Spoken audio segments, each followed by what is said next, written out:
scientists, accustomed to the relative civility and obscurity of academic life, suddenly find themselves publicly attacked if they dare to challenge the theory of man-made global warming, vilified by campaign groups and even within their own universities. There's the old English saying, if you stand up in the coconut shy, they're going to throw at you. So I understand that there's going to be some of that, but it gets pretty difficult and pretty nasty and very personal. And there have been, death threats and all sorts of things. And so I'm not doing it for my health. These days, if you are skeptical about the litany around climate change, you're suddenly like as if you're a Holocaust denier. The environmental movement, really, it is a political activist movement, and they have become hugely influential at a global level. And every politician is aware of that today. Whether you're on the left, in the middle, or the right, you have to pay homage to the environment.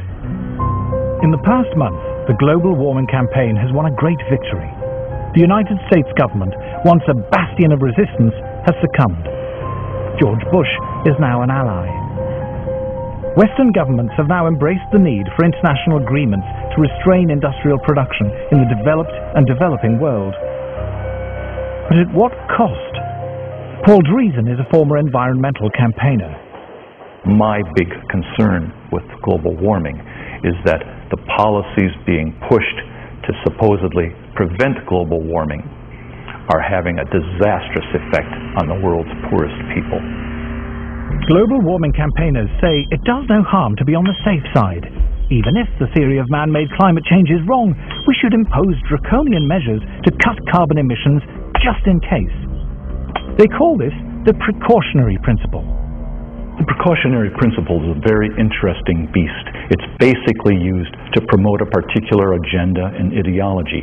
It's always used in one direction only. It talks about the risks of using a particular technology, fossil fuels for example, but never about the risks of not using it.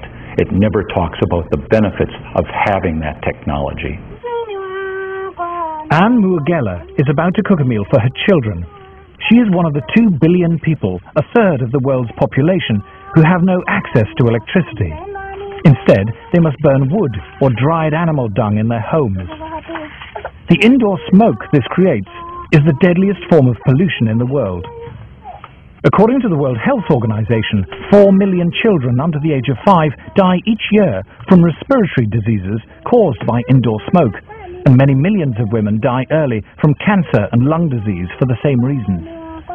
If you were to ask a rural person to define development, they'll tell you, yes, I know I've moved to the next level when I have electricity.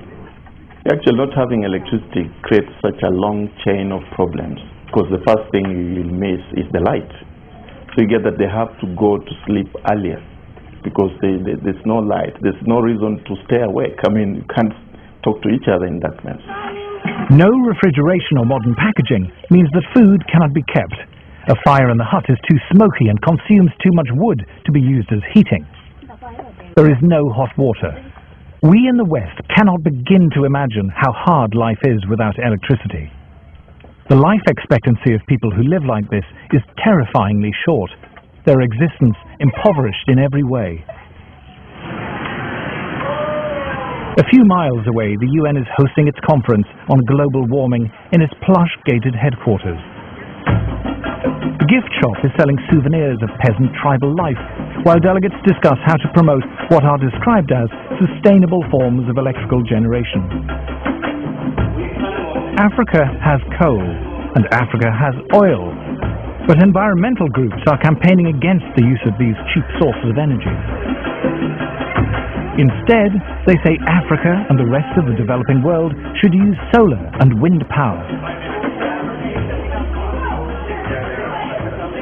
A short drive out of Nairobi, we find our first solar panel.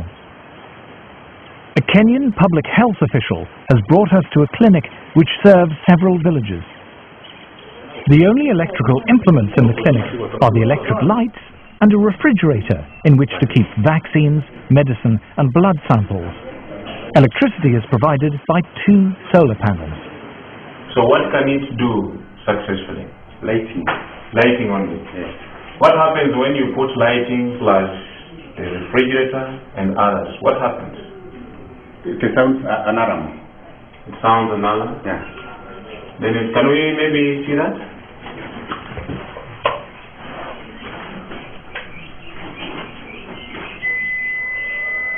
The solar panels allow Dr. Samuel Mwangi to use either the lights or the refrigerator, but not both at the same time. If he does, the electricity shuts down. Wind and solar power are notoriously unreliable as a source of electricity and are at least 3 times more expensive than conventional forms of electrical generation. The question would be, how many people in Europe, how many people in the United States are already using that kind of energy? And how cheap is it? You see, if it's expensive for the Europeans, if it's expensive for the Americans, and we are talking about poor Africans, you know, it doesn't make sense. The rich countries can afford to engage in some luxurious experimentation with other forms of energy. But for us, we are still at the stage of survival.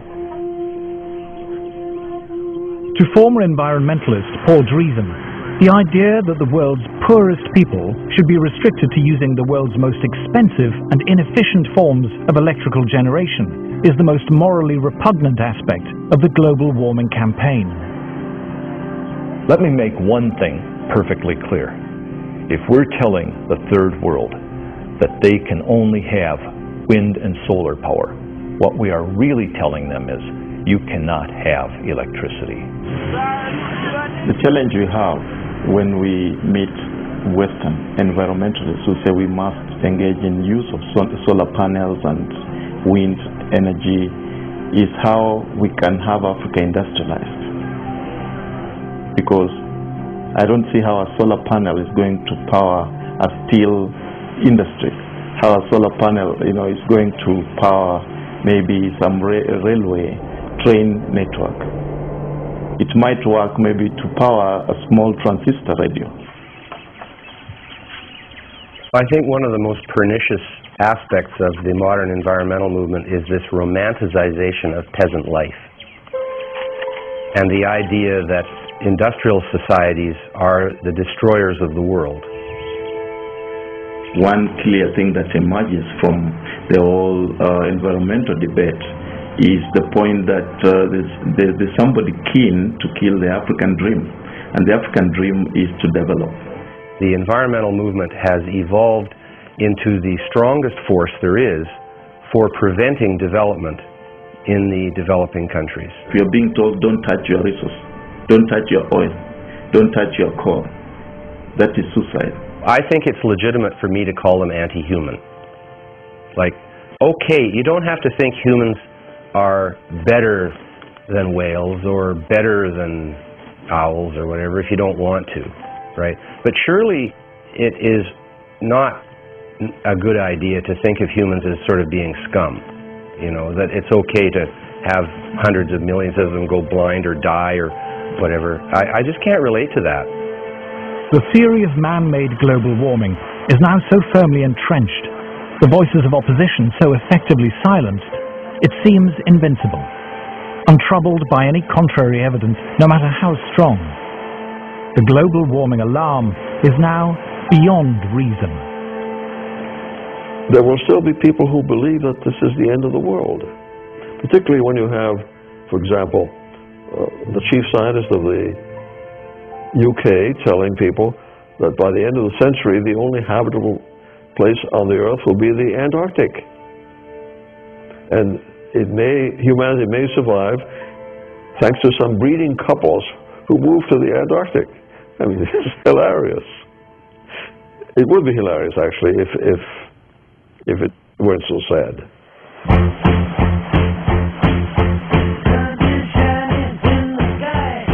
3:15 tonight, dispatches, and how green are our politicians and business leaders. Next Monday night at 8, dispatches again, this time focusing on Prince Charles, independent monarch or meddling prince. Next tonight, Mammoth Movie, the beautiful tale of a fateful love affair, the English Patient.